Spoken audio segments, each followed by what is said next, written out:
স্বাগত ডিবিসি নিউজের শুক্র শনিবারের আয়োজন প্রযত্নে বাংলাদেশে। এই আয়োজনে আপনাদের সাথে আজ আমি আছি ইশরাত জাহান উর্মি। নির্বাচন সামনে রেখে মূলত বড় দলগুলো মাঠ দখল বা শক্তি প্রদর্শনের রাজনীতি শুরু করেছে।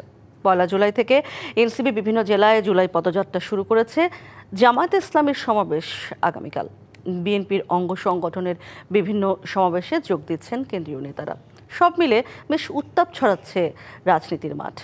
এসব নিয়েই আমাদের আজকের আলোচনার বিষয়, মাঠে শক্তি প্রদর্শন, কার কৌশল কেমন। আলোচনায় আজ আমাদের সাথে স্টুডিওতে আছেন জি9-এর সাধারণ সম্পাদক ডাক্তার সাখাওয়াত হোসেন সায়ন্ত, এবং আমরা আশা করছি যে যুক্ত হবেন জাতীয় নাগরিক পার্টি এনসিপির যুগ্ম সদস্য সচিব এস.এম. সাইফ মোস্তাফিজ। স্বাগত আপনাকে ডক্টর সায়ন্ত। আমার মনে হয় যে আমি যেই হেডলাইনগুলো পড়ছিলাম সেখানেই মোটামুটি বোধহয় সবগুলো বিষয়, যে গরমাগরম যে কথাটি বলছিলাম উত্তাপের বিষয়, সেটি চলে এসছে।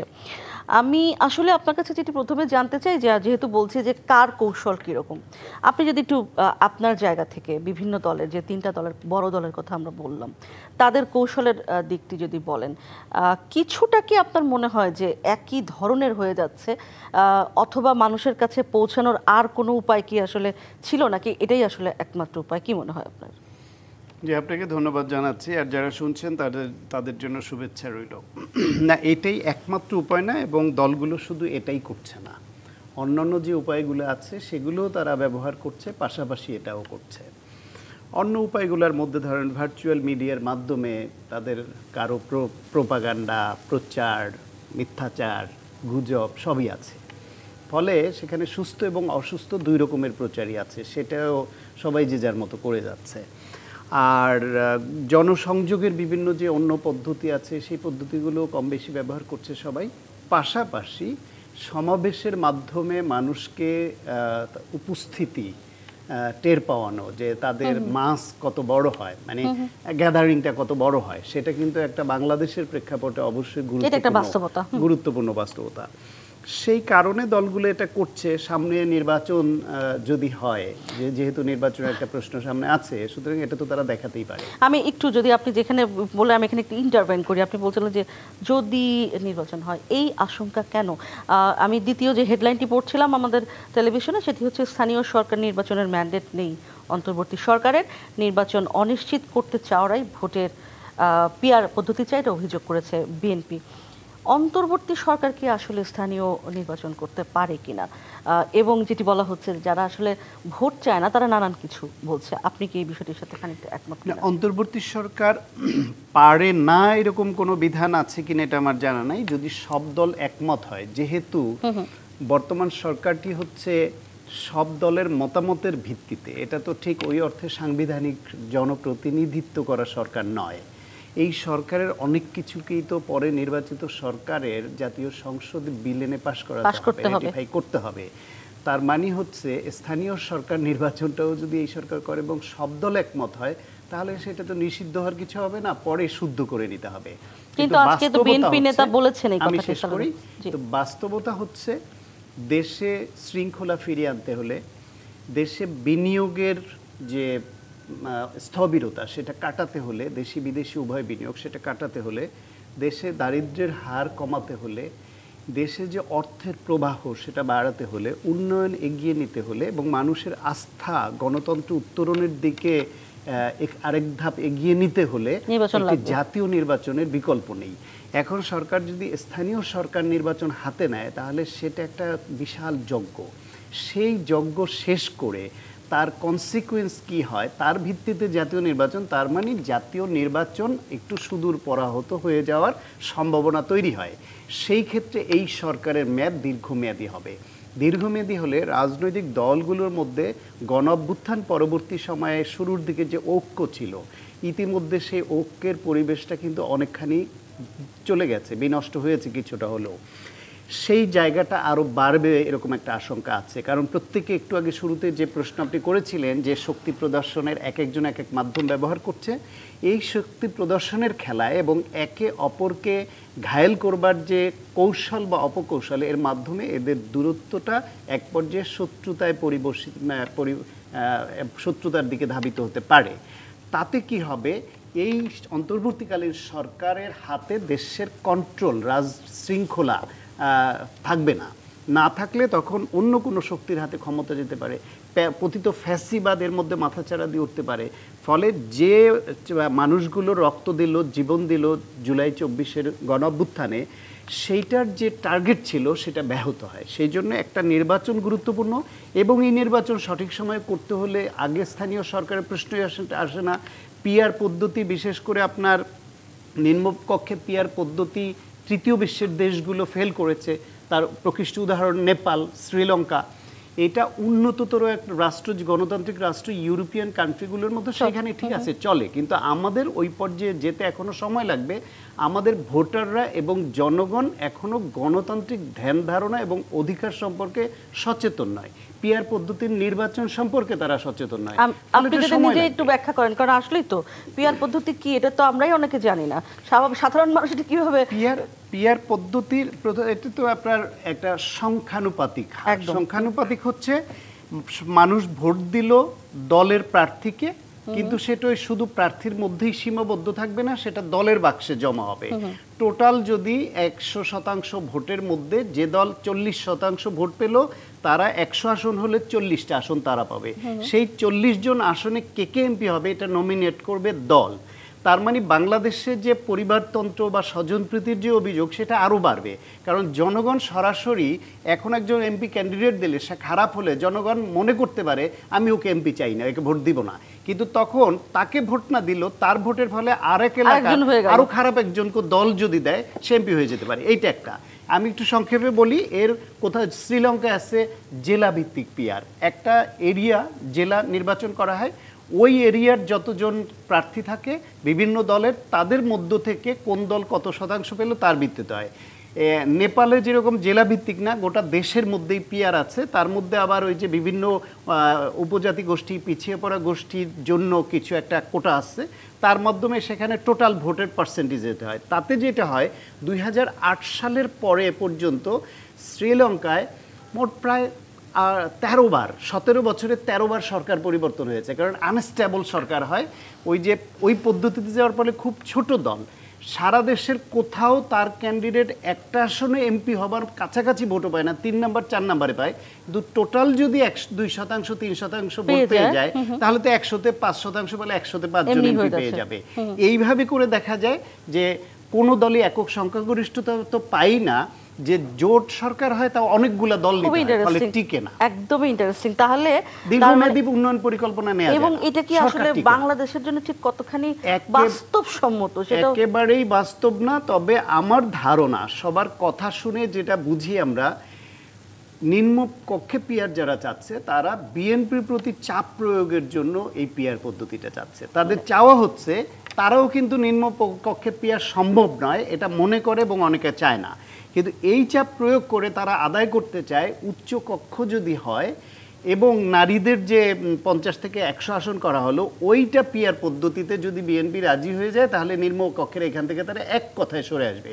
কিন্তু ওইখানেও যেটা হবে, ধরেন বিএনপি 160টা সিট পেয়ে সরকার গঠনের মতো আসন পেল নিম্ন কক্ষে, তাহলে 160 আসনের জন্য বিএনপি আপনার 300-র মধ্যে 160 হলে ধরেন 51-2%, তাইলে বিএনপি হইল টোটাল এই আসনের ভিত্তিতে। কিন্তু ভোট কাস্টিং রেটে বাংলাদেশে দেখা যায় যারা সরকার পরিচালনায় এসছে, তত্ত্বাবধায়ক সরকার বা অন্যান্য পদ্ধতির সুষ্ঠু নির্বাচনে, সেখানে 30 থেকে 35, 40, 42 এর বেশি ভোট পেয়ে কেউ সরকার গঠন করে না। তো বিএনপি যদি ধরেন 35% বা 40% ভোট পায়, 40% ভোট পেলে নারী আসনের 100-র মধ্যে বিএনপি পাবে 40টা, 60টা পাবে অন্যরা যারা এইখানে অত ভালো করলো না। আবার উচ্চকক্ষে যদি 100 আসন হয়, সেখানেও বিএনপি 40%, 100-র মধ্যে 40টা আসন পাবে, অন্যরা পাবে। অথবা আমি উল্টাভাবেই বলি, ধরেন জামাত, এনসিপি 160টা সিট পেল, 151 হলেই তো সরকার গঠন করতে পারে, কিন্তু নিম্নকক্ষে 160 পেল। কিন্তু উচ্চকক্ষে গিয়ে তারা ভোট যদি 30% পায়, 30%-এ 30টা পাবে, নারী 30টা এবং উচ্চকক্ষে 30টা, কিন্তু 70টা চলে যাবে বিরোধীদের হাতে। তখন এই যে আইন প্রণয়নের জন্য তখন দেখা যাবে তারা সংখ্যাগরিষ্ঠতা পাচ্ছে না, তাতে করে আইন প্রণয়ন করতে তারা বাধার মুখে পড়বে, রাষ্ট্র পরিচালনা বিভিন্ন সিদ্ধান্ত গ্রহণে বাধার মধ্যে পড়বে এবং সরকার ভেঙে যাবে। আমার প্রশ্ন হচ্ছে যে এই কৌশলটা বা এই যে এই বিষয়টা সামনে নিয়ে আসা পিয়ার পদ্ধতি, আপনার কি মনে হয় যে এই কৌশলটা আসলে কেন প্রয়োগ করা হচ্ছে বা কেন জামায়াত ইসলাম আসলে এটা এই কৌশলটা এই জন্য, ধরেন জামায়াত ইসলাম এককভাবে নির্বাচন করেছে দুইবার, একটা হচ্ছে 1996 সনের জুনে আর একটা হচ্ছে 2008 সালে। দুইবারই তারা পার্সেন্টেজে ভোটে 4% থেকে 6%, একবার 6%-এর উপরে ভোট পেয়েছে, কিন্তু আসন পেয়েছে একবার 3টে একবার 4টা। যদি পিয়ার পদ্ধতি হয় তাহলে 6% ভোট হলে 318টা আসন তাদের হয়ে যায়। এইবার তারা ধারণা করে তাদের ভোট আরও বেড়েছে, ধরেন 10, 15, 20% পেল। 20% হলে তারা হয়তো কম্পিটিশনে গিয়ে যে বর্তমান পদ্ধতির নির্বাচনে যে হাইয়েস্ট ভোট সে এমপি হয়, সেখানে জোট হলে আবার অনেক সময় একজনের 2-4 হাজারের ব্যবধানে যখন জয় পরাজয় হয়, সেখানে ছোট একটা দলের জোট যেদিকে সমর্থন দেয় ওই ভোটটা যোগ হলে সে এমপি হয়ে যায়। ফলে ভোটের পার্থক্য খুব বেশি থাকে না, কিন্তু সামান্য ভোট বেশি এমপি হয়ে যাচ্ছে।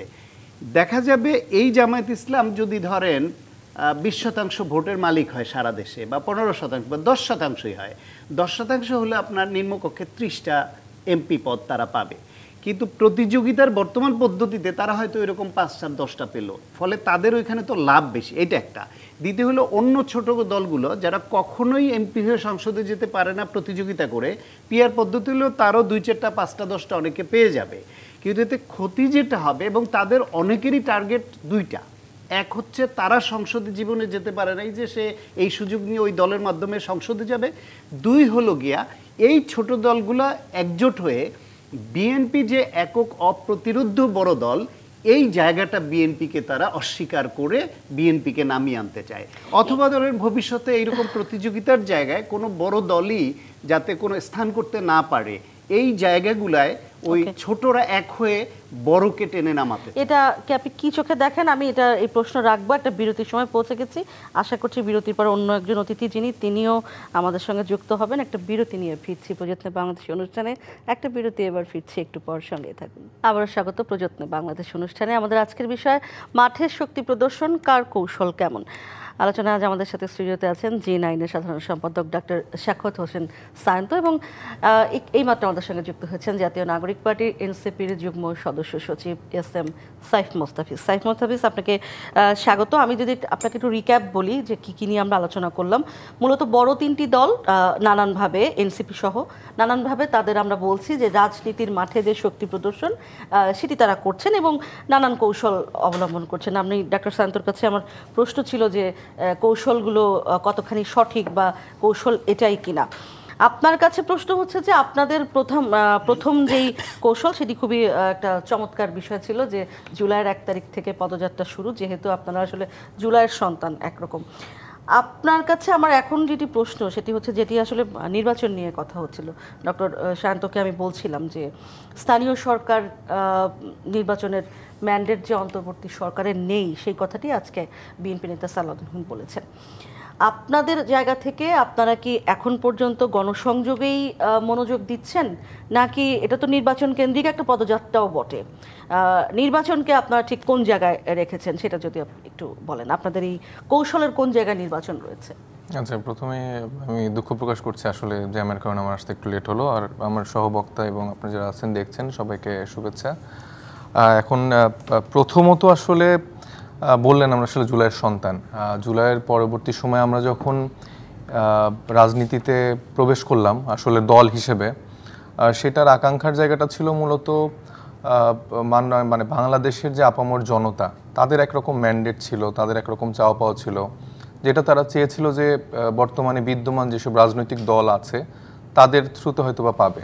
কিন্তু দেখা যাচ্ছে যে অভ্যুত্থানের পরপরই 2-3 মাসের মধ্যে আসলে তারা ওই জায়গাটা আসলে মিসিং পাচ্ছিল, এবং আমরা যারা জাতীয় নাগরিক কমিটি গঠন করেছিলাম সেই জায়গা থেকে আমাদের মধ্যে একটা মানে প্রেশার ফিল হচ্ছিল, কারণ আমরা তো সেই সময়ও জনসংযোগ করেছি। আমরা জাতীয় নাগরিক কমিটির ব্যানারে আসলে প্রত্যেকটি জেলায় কিন্তু তখনও গিয়েছি। তো সেই জায়গায় যখন আমরা দেখলাম যে মানুষের আকাঙ্ক্ষার জায়গাটা আসলে তারা চায় যে একটা রাজনৈতিক দলের উত্থান বা আসুক, তো সে জায়গা থেকে আমাদের সেই রাজনৈতিক দলটি আমরা গঠন করি এবং পরবর্তীতে এখন আমাদের যেই পদযাত্রা বা আমাদের যে জায়গাগুলো তৈরি হয়েছে সেটা মূলত মানুষের সাথে ওই কানেকশনটা আমরা আসলে তৈরি করতে চাই। শুধুমাত্র ইলেকশনের প্রচারণা বা ইলেকশন কেন্দ্রিক যে চিন্তাটা সেটা আমরা আসলে এখনই আনতে চাই না, কারণ এই মানুষগুলোর সাথে তাদের সুখ দুঃখের কথাগুলো, তাদের যে চাওয়া পাওয়ার হিসাব নিকাশ, এগুলোই তো তারা আসলে ঠিক করে বুঝে পায়নি। গত 17 বছর ধরে আওয়ামী লীগ যেভাবে তাদেরকে শোষণ করেছে, যেভাবে নিষ্পেষিত করে রেখেছে,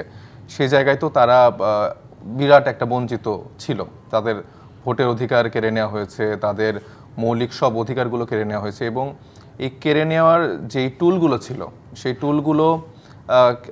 টুলগুলো কিন্তু এখনও বিদ্যমান। এই টুলগুলো যদি আমরা পরিবর্তন না করেই ইলেকশনের কথা চিন্তা করতে চাই বা ওই দিকে মুভ করি, তাহলে আবার আমরা নতুন করে ধরেন XYZ, এনসিপি বা জামাত বা বিএনপি বা যে কোনো দল আবার সেই সুযোগটা পাবে। তো সেই জন্য আমাদের এখনকার যে আমাদের কার্যক্রম, মূলত আমরা বলেছি যে মানে মৌলিক সংস্কার, বিচার এবং এর পরবর্তীতে যে নির্বাচন, এইটা তিনটা কানেক্ট করে আসলে আমাদের পদযাত্রাটা হচ্ছে। এবং আপনি সালাউদ্দিন সাহেবের যে কথাটি বললেন যে আসলে এই সরকারের সে ম্যান্ডেট আছে কিনা, আমি মনে করি যে অবশ্যই ম্যান্ডেট আছে।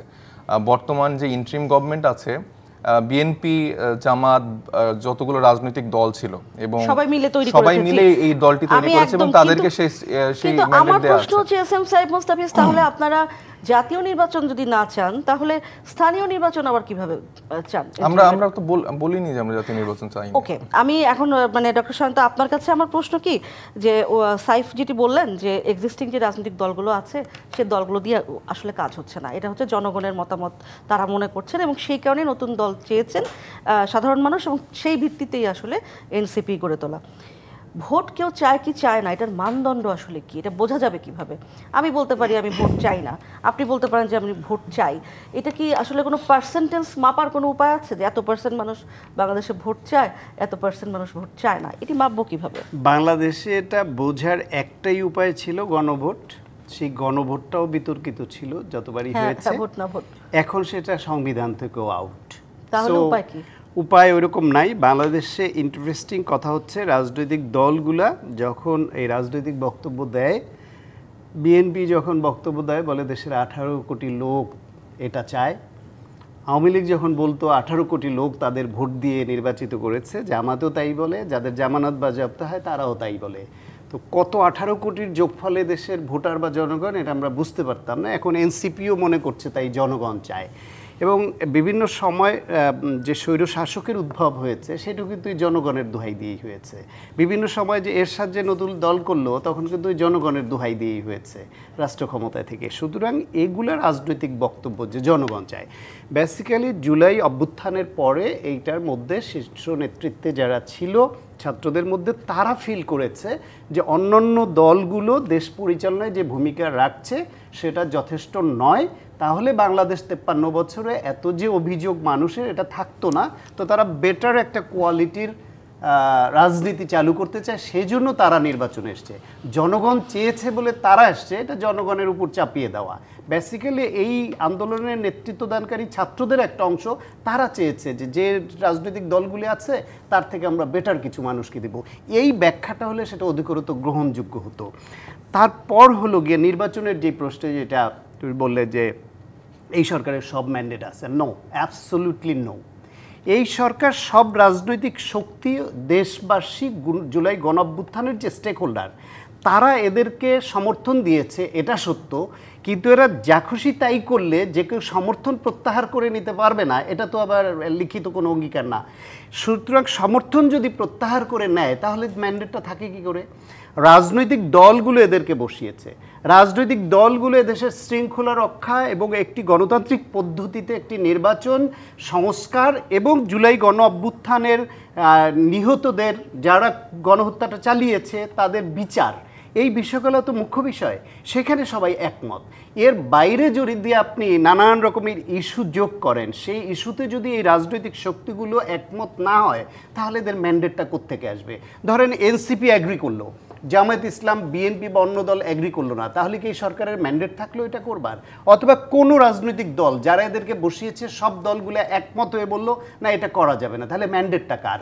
ম্যান্ডেট এই সরকার পায় কি করে? সুতরাং এই সরকার যেহেতু একটু অনির্বাচিত সরকার, তারা বিভিন্ন রাজনৈতিক দল এবং গণঅভ্যুত্থানের পক্ষের শক্তিগুলোর সমন্বয়ে গঠিত, তাদের ইচ্ছাটাই হচ্ছে এদের ম্যান্ডেট। তারা কোনো বিষয়তে দ্বিমত পোষণ করলে তাহলে ওই ম্যান্ডেটটা তো না, কারণ আইনগত ম্যান্ডেট তো তাদের নাই। আইনগত ম্যান্ডেট তো নির্বাচিত হয়ে যারা আসবে তাদেরকে এটা পাশ করিয়ে বৈধ করতে হবে। একটা জিনিস আমি দেখতে পাচ্ছি শায়খাত হোসেন শান্ত, যে নির্বাচনের বিষয়ে বিএনপি একরকম ভাবছে, এনসিপি এবং জামায়াতের ভাবনা কিন্তু খানিকটা কাছাকাছি। এনসিপির ভাষাটা হচ্ছে এরকম যে সংস্কারের আগে নির্বাচন নয়, জামাতও কাছাকাছি সেরকম বলছে বা পিআর চাইছে ইত্যাদি ইত্যাদি। সাইফ মোস্তাফিজ, আপনার কাছে আমার প্রশ্ন, যদি আমি ডক্টর শায়খাত হোসেন শান্তর কথা তুলে ধরে বলি, আসলে কি তাই বিষয়টা এরকম যে যদি কোনো দল আসলে তার সাপোর্ট উইথড্র করে তাহলেই কি আসলে সব কিছু একদম খেলা হয়ে যায় বা সব কিছু শেষ হয়ে যায়? আপনি কি মনে করেন? বা তখন আসলে যে সংকটটা হবে সেটা আসলে কিভাবে মোকাবেলা করে? ধরে নিলাম যে এনসিপি এই সরকারের উপর থেকে তাদের যেই সমর্থন সেটি তুলে নিল, তাহলে আসলে কি দাঁড়াবে? দেখেন, শায়ন্ত ভাই যে কথাটা বললো, এখন প্রথমত আমি যেটা বললাম যে ম্যান্ডেট আছে কিনা, মানে এই সরকার কিন্তু কিছু কাজ তার করার জায়গাটা আছে, এটা প্রথম থেকেই বলছি, এবং শুধুমাত্র একটা ইলেকশন দেওয়ার জন্য এই সরকার গঠিত হয়নি। তবে আমরা যারা সকল স্টেক হোল্ডাররা আছি, আমরা কিন্তু বারবার এটাই বলছি যে আমাদের মধ্যে একটা ঐক্য দরকার, এবং এই জন্য কিন্তু একটা ঐক্যমত্য কমিশনও গঠন হয়েছে। কমিশন গঠন হওয়ার পরেই কিন্তু আমরা প্রত্যেকটা বিষয় নিয়ে আলোচনা হচ্ছে, এখানে একটা হেলদি ডিবেট হচ্ছে, আমার যুক্তি দিচ্ছি, ভাইয়ের যুক্তি দিচ্ছে, যার যেটা হচ্ছে সেটা পরবর্তীতে আসলে একটা ঐক্যমত্যের পরেই আমরা আসলে সেই জায়গাটা করতে পারবো। কিন্তু তার আগে কিন্তু আমরা কেউ বলছি না যে এটা এখনই এটা করতে হবে। যদি বিএনপি বা জামাত বা এনসিপি বা গণ অধিকার পরিষদ বা যেই দলগুলোই আছে না কেন, আমরা চাচ্ছি যে একটা ঐক্যের থ্রুতেই যেন কাজটা হয়, কিন্তু এমন কোনো বিষয় যেন আমরা বাধা প্রদান না করি যেটার জন্য আবার ওই পুরানো ফ্যাসিস্ট কাঠামোটা আবার নতুন করে থেকে যায়। তো সেই জায়গাটা আচ্ছা আমি বলার পরে আপনাকে জিজ্ঞেস করছি জানার জন্য, যদি মনে করেন আপনার সব দল ঐক্যমতে আসলেন না নির্বাচনের প্রশ্নে, বা কোনো দলই চাইলেন না, তারপরেও সরকার চাইলো আমি স্থানীয় সরকার নির্বাচন করব, তাহলে কি বলবেন যে হ্যাঁ এই ম্যান্ডেট তাদের আছে? কারণ সংবিধান মোতাবেক তো এই সরকার না, এই সরকারের ম্যান্ডেট দিয়েছেন আপনারাই, রাজনৈতিক দল এবং আমরাই সবাই। আপনারা যদি ম্যান্ডেট সরিয়ে নেন তাহলে কি তারা যা খুশি তাই করতে পারবে? এই ম্যান্ডেট এখানে তো এই বিষয়টা কিন্তু থাকে, এখানে কিন্তু বারবার বলা হচ্ছে যে সকল রাজনৈতিক দল এবং স্টেক হোল্ডারদের মানে চিন্তাটার সম্মতির ভিত্তিতে এখানে এরকম একটা বিষয় কিন্তু আসছে না যে ওনারা নিজের খেয়াল মর্জি বশত করে ফেলছে।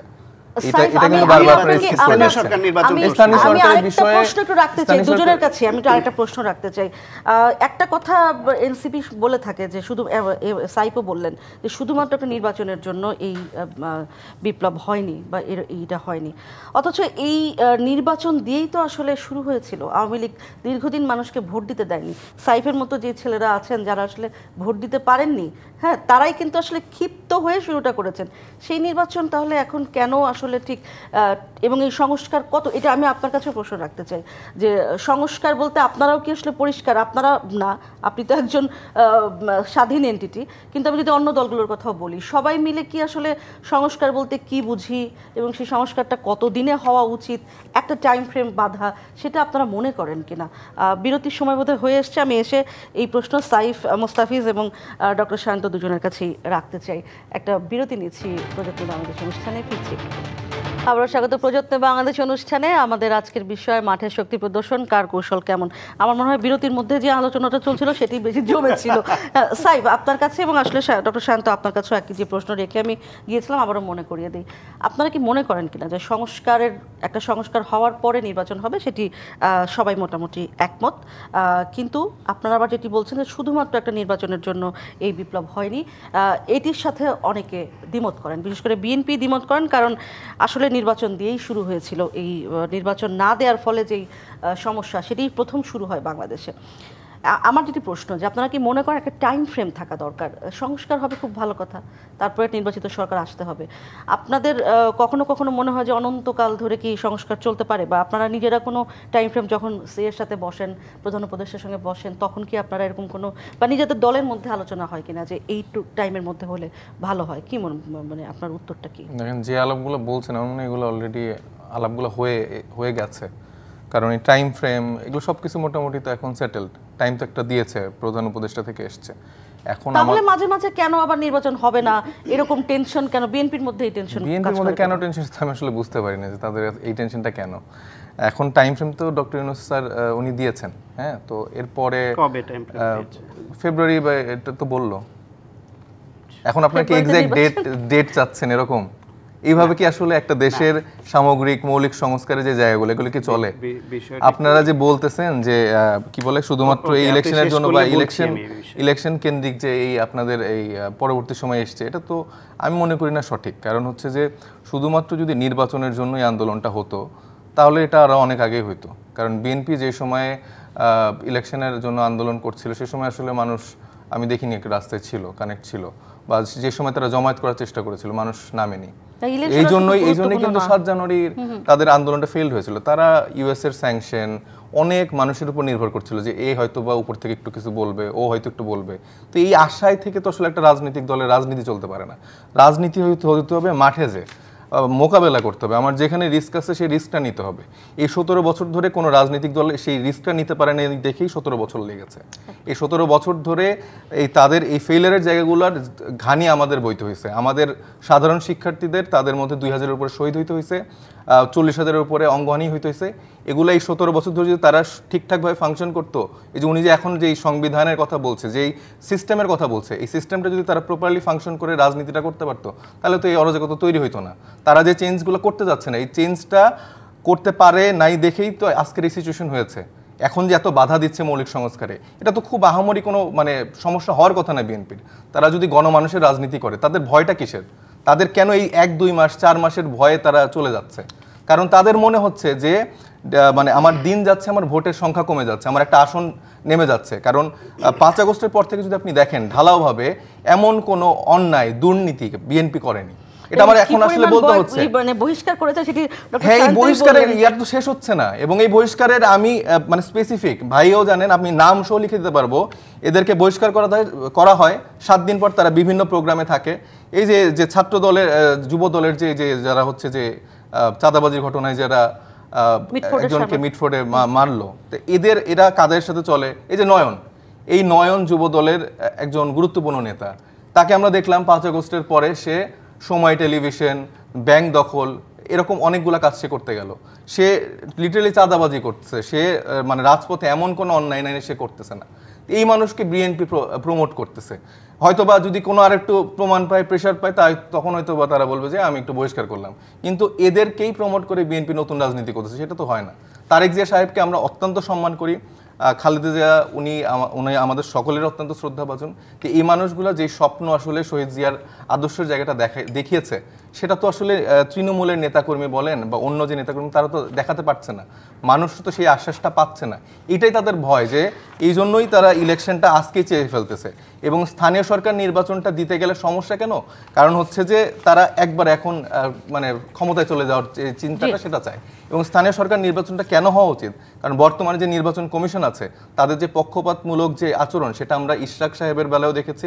এবং বিভিন্ন রকম ভাবে আমরা যে আমাদের যে নিবন্ধনের জায়গা, সেখানে আমরা দেখলাম যে সে কি রকম আচরণ করছে। এবং অ্যাসিড টেস্টের জায়গাটা তো হওয়া উচিত। কারণ আপনি বলেন যে বর্তমানে যে নিরাপত্তার যে জায়গা তৈরি হয়েছে বাংলাদেশে, সেই জায়গায় একটা ভোটের মানে কেন্দ্রে সেটা সুষ্ঠুভাবে ভোট হবে কিনা, এটার নিশ্চয়তাটা কিভাবে আমরা দিতে পারবো? ডক্টর সায়ন্ত, এইটার কি নিশ্চয়তা? এটা তো সত্য, এই প্রশ্নের উত্তর তো দিতে হবে। না, ঠিক আছে, এই প্রশ্নের উত্তর দিব। মানে এনসিপি নতুন দল, তরুণদের দল, গণঅভ্যুত্থানে তাদের অসাধারণ ভূমিকা আছে বলে তাদের প্রতি ভালোবাসা আছে, আমাদের মায়া আছে, টান আছে। কিন্তু এই দলের নেতাদের যে অতিকথন এবং তাদের ভূমিকা, অন্যকে ছোট করবার যে প্রবণতা, যে ঔদ্ধত্য, এইটিগুলা ওই মায়া এবং ভালোবাসাকে মাঝে মাঝে ছোট করে দেয়, আমাদের মনটা ছোট করে দেয়। ওদের প্রতি যে বড় রাখতে চাই, বারবার ওরা বলে 16 বছর বিএনপি পারেনি এবং বিএনপি ব্যর্থ, এটা বলে। ওরা কি বিএনপির কোনো লোকই দেখেনি। বিএনপি যে বিভাগীয় সমাবেশগুলো করেছিল, যেখানে সমস্ত রাস্তাঘাট যানবাহন সব বন্ধ করে দেওয়ার পরও 3-4 দিন ধরে এন্ড অফ দ্য ডে তো আসলে তারা পারেনি, এটা 28 অক্টোবর পারেনি। কেন পারেনি? এই ছাত্ররা যারা এত বছর পরে কোটা চাইতে গেছে যে আমাকে একটা চাকরি দিতে হবে আমার মেধার ভিত্তিতে, সরকার কোটা করে তাদের ঘনিষ্ঠজনদের দিচ্ছিল, সংক্ষেপেই বলছি, সেইখানে সেই কোটা না পেয়ে সেইখান থেকে পয়েন্ট অফ নো রিটার্নে চলে গেল, যখন গুলি চালালো, হত্যা করলো, সেইটাকে কৌশলগতভাবে গ্রহণ করে নিল জামায়াত বিএনপি এবং এদের সামনে দিয়ে আন্দোলন করে সরকারের পতন ঘটালো। এই ছাত্ররা আগে সম্পৃক্ত হলে হতো। বিএনপি যদি একথা বলতে চাইছিলাম না, এখন বলি, গোপালগঞ্জে যাওয়ার পরে এই এনসিপি পুলিশের সহযোগিতা পেয়েছে, তারপর বিজিবির পেয়েছে, তারপর সেনাবাহিনীর পেয়েছে, তারপরে তাদের কি যে সাজোয়া ছোট একটা নিরাপদ বাক্স আছে না, সেই বাক্সের মধ্যে ঢুকে এসে নিরাপদ আনার সুযোগ পেয়েছে। বিএনপি 16 বছর ধরে এই ফ্যাসিবাদের বিরুদ্ধে, এই সমস্ত রাষ্ট্রীয় যন্ত্রের বিরুদ্ধে যুদ্ধ করে টিকে থাকা দল, আর ওরা সেখানে ওই যে নিরাপদ বাক্সের মধ্যে ঢুকে পালিয়ে আসা এই সময়ের দল, তারা বলে বিএনপি কিছু পারে। বিএনপি জবাব করলে গোপালগঞ্জে কোনো প্রোগ্রামই করতে পারেনি। আমরা সাকসেসফুলি প্রোগ্রাম করেছি। আমরা একদম শেষ পর্যায়ে পৌঁছে গেছি। যখন আলোচনাটা জমে, আমি খুবই দুঃখের সাথে জানাচ্ছি, তখনই আমাকে শেষ করতে হয়। নিশ্চয়ই এই তর্ক বিতর্ক চলবে। শেষ করছি প্রযত্ন বাংলাদেশের আজকের আয়োজন। ডিবিসির সঙ্গে থাকুন 24 ঘন্টা।